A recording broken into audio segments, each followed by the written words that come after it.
Welcome to the Scalable Marketing Machine podcast. I'm your host, Victoria Hadra, marketing consultant for female founders and creator of the Scalable Marketing Machine Accelerator. I've helped dozens of women grow and scale their businesses from 6 to 7 figures and beyond, helping founders like you to implement my proven growth system that focuses on brand communication, marketing strategy, building your lean team, and leadership. On this podcast, we talk all about what it takes to get to the next level in marketing and in life, focusing on practical, tactical advice that will help you grow your business and explode your revenue. Are you ready to learn?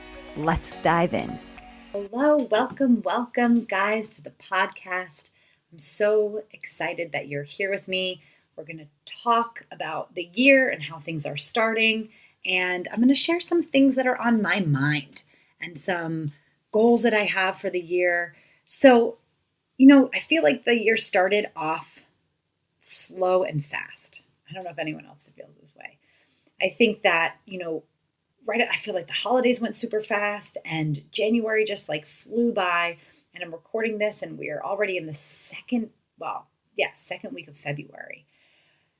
And my theme, I've been thinking about what is my theme for 2024. And I don't know if you guys do that yourself when you're goal planning, because of course I love to do sort of goals, obviously, my business goals, my life goals, my personal goals.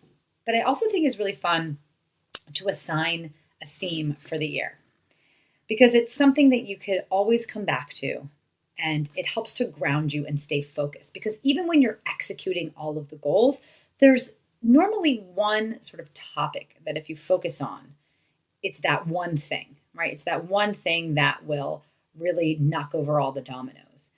And oftentimes through the years, I've really focused on being more organized.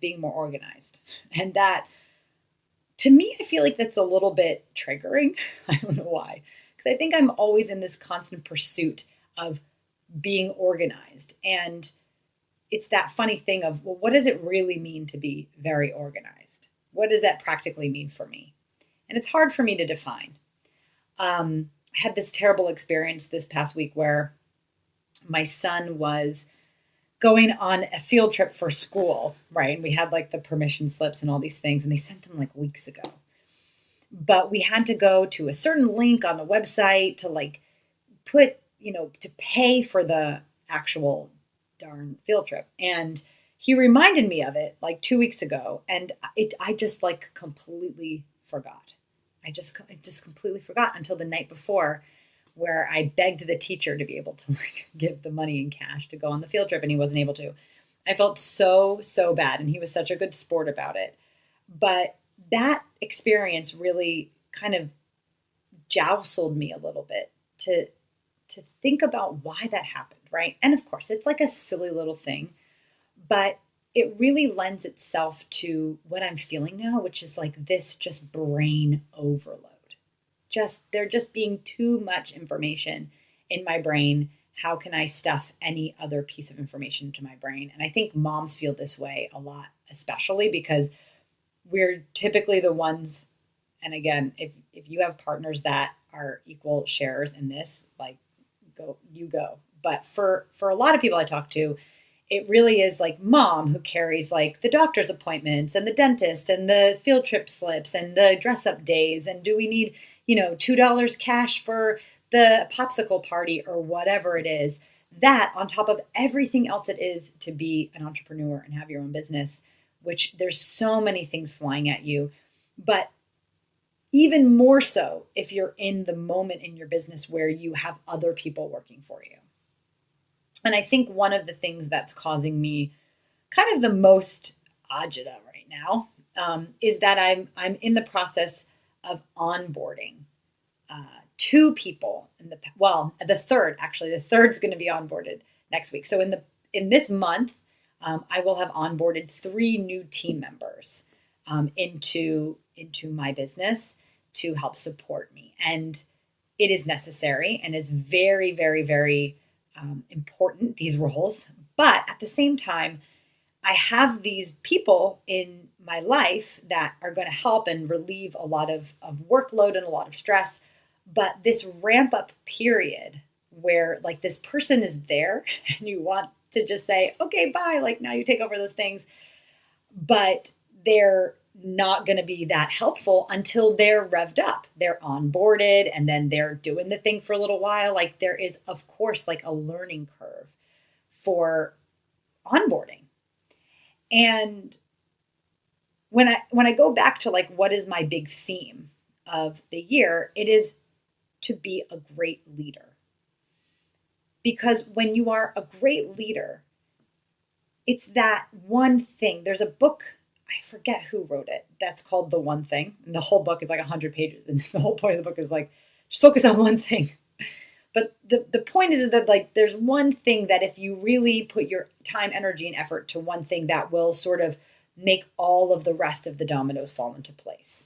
So if you have a couple goals, it's sort of, well, what is the one thing I can do that makes all of those goals sort of like irrelevant or like allows me to achieve those goals? So my one thing is leadership, and it's how can I be a better leader? How can I support my people better so they are doing the things in my business that needs to get done and done well and better than I can do it? And this is a huge lesson for anyone listening, because that transition period of you doing everything yourself and then you start getting help into your business is this moment where people get absolutely stuck. And I've talked to so many founders where they've hired people and they've like onboarded them and they weren't good enough and they didn't work out or they didn't get the results or whatever. And 100% of the time, it's because they were not set up for success. So in the next couple of weeks, I'm going to be focusing a lot on leadership and how we can all be better leaders. And I'm knee deep in reading a book called The 1 Minute Manager. And I got it from the library. It just like jumped out at me. The book is about 40 years old. But what really struck me about the book, 1 Minute Manager, is because 1 minute, how great is that? And as I'm reading the book, it reiterates these really important action items that you as a leader have in order to make sure you're setting up your team for success. And each of these action items shouldn't take more than a minute. And when you kind of look at it that way, it's like, hey, I could be consistent in doing these 3 things to set myself and my team up for success. It's not something that will take hours and hours and hours of time, where oftentimes it does feel like that. But once you have things set up properly, managing your team should be really quick and efficient. And I'm going to bring you on that journey on how you're going to get there. Right? I'm reading this book. I have a lot of other leadership resources that I've read over the years. I've also worked with a client that all they did was leadership training. So I have a good foundation for leadership, but it's one of those practices where you always have to be improving and just retraining yourself and developing better habits. So I'm going to share all of the juicy things that I'm learning, because I think it's going to help me, but it's also going to help you. And it's going to help me to teach you, because when you teach something, it kind of gets more entrenched in your brain. But before we go on that journey, okay, so stay tuned, because the next couple episodes, we're going to dive deeper into it. But I thought it was interesting because in the book, it sort of first zooms out and sort of talks about leadership styles. And there was one particular passage that really, really just knocked me over the head, because it's something that I've always felt, but I've never been able to articulate. So they say that in the book, they identify there's normally like 2 types of leaders. There's leaders that are more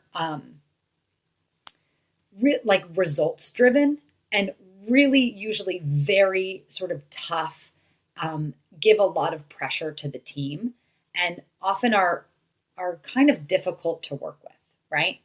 And their philosophy of these sort of leaders and bosses are, it's about results, right? It's not really about the people. It's really about the results that we get, and either you can cut it or you don't cut it. And if you don't cut it, you're out, right? But then there is the other end of the spectrum, which is really people-focused leaders. And with people-focused leaders, they really are concerned about the development of their team, the support of their team. But one of the big missteps often of these people-focused leaders is that they often are sort of prioritizing the people and how they feel, and if they're correctly supported, at the detriment of the results. And so the mission statement of the 1 minute leader is that the 1 minute manager is that you need to marry these two pieces for like a perfect balance in order to be the most effective and efficient that you can. And what I really identify with as a leader is this idea of being more people focused. And so it is often sometimes at the detriment of the numbers, right? And you don't want to be fully focused on the numbers, but if someone's not performing, it's usually, for people that are more people focused, it's a conversation. It's definitely a lot softer, right? And of course, I'm always pushing my team to get the metrics and the results that they need to do. I'm always pushing them, but I can understand that to a point, that is not effective enough. And why, right? Why? Because the most effective leaders, and I can say this in my own experience, 100% of the founders that I've worked with and the founders I've worked under, is that having a healthy amount of fear for your manager or your leader or the CEO is important. And how do we sort of develop that fear?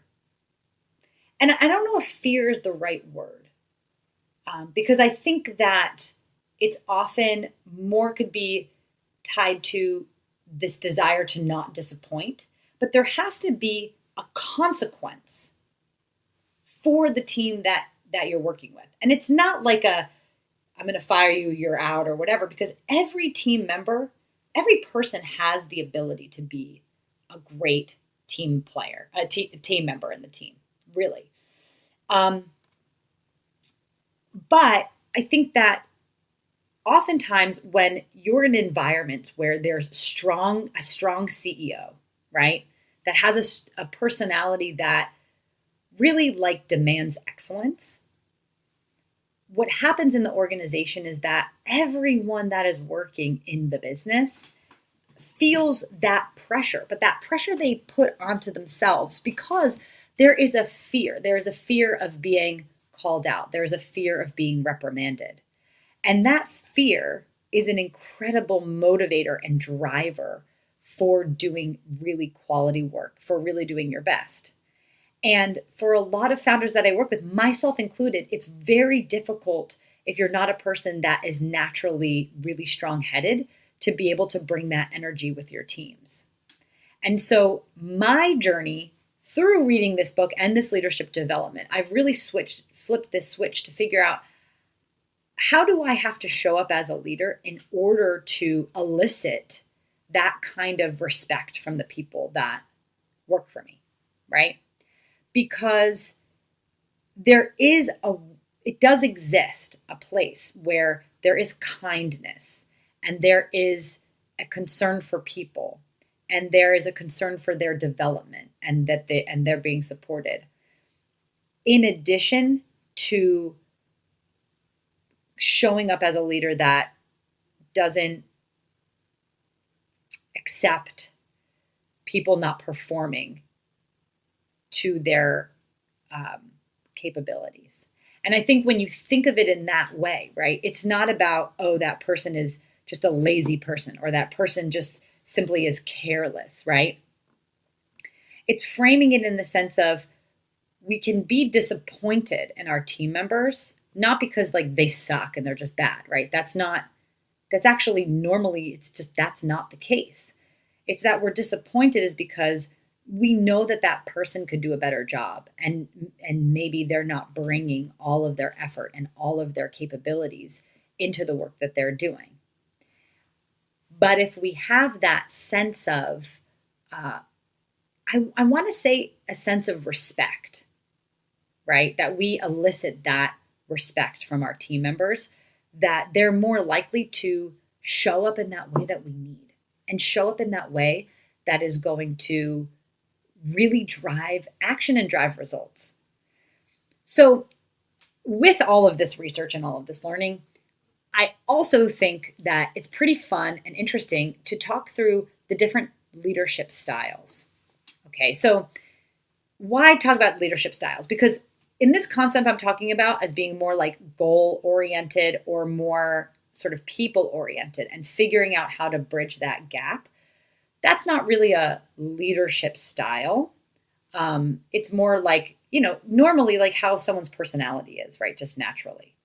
But what I think, or what the journey that I'm personally going on is how can I intentionally develop myself as a leader in the way that is going to feel authentic to me? Because sometimes when we read books about leadership, they're kind of telling us how to be. But we all have some natural tendencies, but we also have a vision for ourselves and our company that lends to these 4 different types of leadership styles that we're going to go through right now. So I think it's pretty fun. So the first leadership style that I want to dig into is the autocratic style. So an autocratic style is sort of leaders that make decisions independently and then provide clear expectations to the team, right? So it's really the leader is sort of telling the team what to do, sort of have a clear idea of what the path is, and really their main focus is driving everyone in the same direction. But they make the decisions themselves. They know what needs to happen and wants to happen for the business themselves, and they're just like driving everyone to that destination. They have the destination. They're driving everyone to the destination. Okay. And so that's how most of us lead, I think, by default in the earlier stages of business, because I think we are less confident in the strategies to grow the business. Like it's still in motion, right? It's still in this kind of testing, and maybe you don't feel so confident in sort of taking other people's ideas. You just are really trying to put those puzzle pieces together. So you just need people to do the things that you say, right? So that would be more of an autocratic style. But the next kind of style, and this is the style that I truly try to live in, the space I try to live in, which is a democratic leadership. So when I'm working with teams, I am at the point where I'm so comfortable in the steps that it takes to, build and run effective marketing teams. Like that is my wheelhouse. I've been doing it for so long. I know exactly all of the steps. It affords me the opportunity to be more of a democratic leader, meaning being more collaborative in making decisions. So I love involving my team members in team making decisions. And I actually like to really leave them to problem solve, right? But maybe this is you naturally. Maybe you love to bring people on and you respect their experience that they have and you want to get their opinions on the strategies and the things that you're executing in your business. But of course, it's a very different style than an autocratic. An autocratic is like, I know high level what needs to be done. I have a very clear direction of what needs to be done. I just need it to be executed. And the democratic is a little bit more like, yes, you know that high level strategy and what needs to get done. But in my case, it's saying I prefer to have my team kind of push and stretch themselves to problem solve for themselves. And so some folks are not comfortable doing that. But some folks do that because they don't trust themselves. So they defer to everyone else for answers. That wouldn't be very effective either, because I think you have to show up as a leader with that sense of confidence. And if you truly are getting input, it's not out of insecurity. It's out of sort of that confidence, right? That you're saying, like, even if I don't know the full answer, I'm confident because we're going to make collaboratively the best decision and we're going to lend on different people's experiences. The next type of leader is a transformational leader, right? And this is a leader that really wants to show up to help people change and grow and to motivate them and encourage them and inspire them, okay? So this type of leader is one that is usually a little bit more hands-off. And if you say like, I would say there's some famous leaders, right, that are just, when you hear this term like visionary, so I'm just here to be the visionary of the business. This is sort of what a transformational leader would be, right? I'm here to just keep everyone so aligned and motivated and excited about our big vision for the company and our goals or whatever it is, that the most of their time and their interaction with the team is spent on just getting everyone really jazzed up. So that's really a transformational leader. Now, oftentimes, if that type of leader is working with their team members, they're going to be ones that are constantly just pushing that team member to improve and be better and have better tools and to grow and really motivating them to be their best selves, right? So that's a transformational leadership style. And then the last leadership style is the laissez-faire leadership style. And the laissez-faire leader is really a hands-off approach. And I've seen some really interesting examples of this laissez-faire leadership in big and small teams. I've seen founders that are like, okay, hey, I hired you guys. I trust that you got it sort of under control. As long as like the numbers are in place, then you guys just kind of keep doing what you're doing. And you sort of, you don't kind of wrangle that day to day. You're there to sort of oversee everything and sort of check the boxes, but you kind of give your team the keys to sort of drive the car. And that's when you're sort of in the mindset of thinking more as an investor in your business rather than a CEO. But what's interesting is that, again, I've seen that type of leadership in different sizes of businesses. And a lot of that depends on what are you going after? What is your goal, right? Are you trying to really grow the business, like 10x it? That's going to bring a different energy to, hey, you know what? This business is working. It's producing like enough for my lifestyle. As long as things kind of go on the same path, I'm good. Like I'm good. I don't want to aggressively grow. I just want to keep it going. And I have my team that's going to just do it for me. I think sometimes like this reminds me a lot of like, let's say you own a franchise, right? Say you bought a franchise and you're going to open up a McDonald's in your town or Chipotle. Let's say Chipotle, because I always see the owner of the Chipotle and the Chipotle near our house. But a lot of times when you're buying a business like that, right, or you're running a business like that, you get a manager in there, you put them in there, and you're not the one making the burritos, right? You kind of put the team in place. You've paid for everything. You put the team in place, and they're just kind of, they're running the day to day. You don't have to be in there, making the burritos.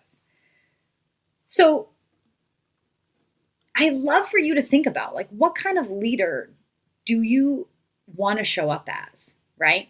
And I'm going to give you some examples of these leaders because it may surprise you. So I was looking up doing some research and trying to understand what are some female examples of really strong leaders in these type of leadership styles. So for the autocratic leadership style, the example that I came up with was Oprah Winfrey. So this may come as a surprise, but when Oprah was hosting her show, it's been really documented that she took full ownership, full responsibility, full rights to the show's content. So even against the advice of the network or to the dismay of the network, she had a very, very clear vision of the type of show that she wanted to create. Now, I'm sure that I can't imagine her not being collaborative, but she is an example of a person that really was driving the strategy, really driving and molding everything about that business. It was like her brainchild. And so if you are someone that can relate to that, maybe you are an autocratic leader, right? Someone that has a very clear vision of where you're going and what needs to happen, and you just need the right people to help you execute it, right? Now, the democratic leadership style. So one of the famous examples is Sheryl Sandberg. Okay, so Sheryl Sandberg as CEO or Chief Operating Officer at Facebook is really famous for being author of the book Lean In. So she's really known for promoting inclusive and collaborative work environments. And in her book, she gives instructions on how organizations can really foster the development of this collaborative work style, especially for women in the workplace.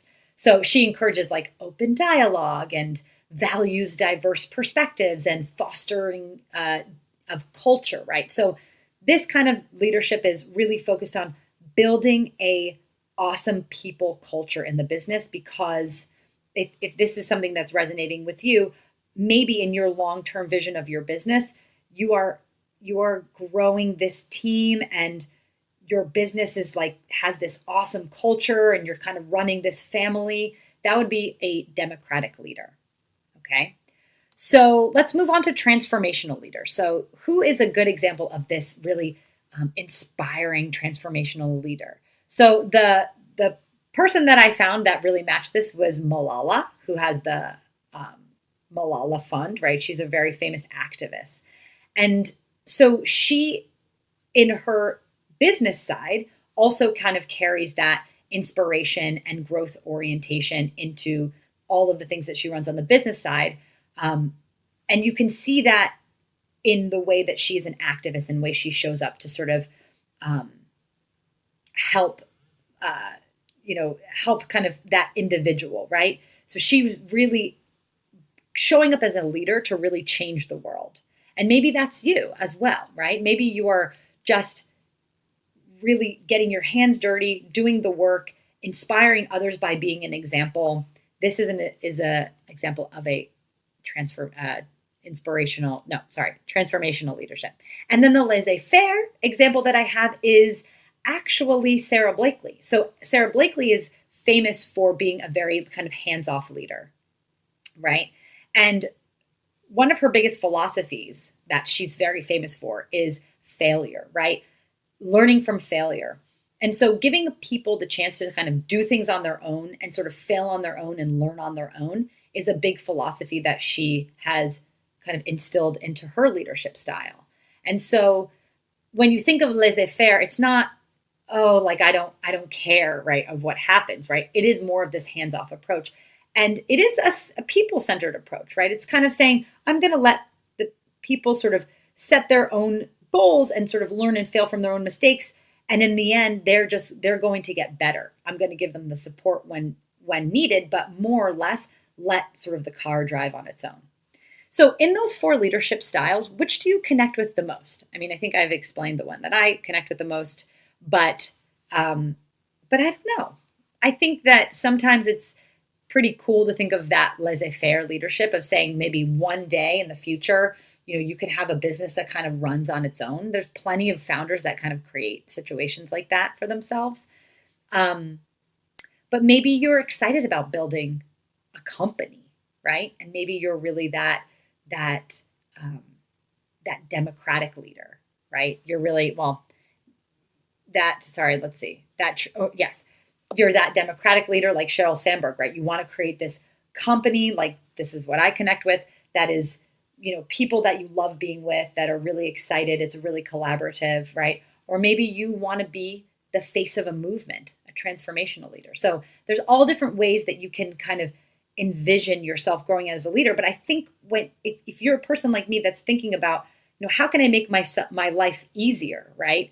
Which is being a more confident, more organized, more streamlined leader to the people around you, right? And really getting that support that you need. Before going into the journey of the tactical pieces of it, I think it's good to zoom out and do a little work on the vision, because sometimes we kind of fall into leadership style, but we're not really conscious of it. And I think it's really fun to lean into one of these leadership styles, because as you develop your day-to-day practices as a leader, thinking about these different leadership styles and consciously creating actions in your business and interactions with your team that showcase the type of leadership style is going to help you sort of get to this vision that you have for yourself. So I hope that gave you some food for thought. Stick around, because in the next couple of weeks, we're going to be digging deeper into the practical, tactical things that we can do to make leadership easier, make management easier of the team and people supporting us in their business. So until next time, I will see you soon and keep going. You did it. You made it to the end of the episode. Thanks for sticking around with me and listening all the way to the end. I really appreciate you as an audience member, and I hope that you found this helpful. If you did like this episode, it would mean so much to me if you subscribed, if you rate and review this podcast. It helps other people know that this podcast has something worth saying. It also would be super awesome if you could take a screenshot and share on Instagram and tag me at Ugly Ventures, UGLI Ventures, VENTURES. I am always so appreciative to hear from you, and I hope to see you back here next week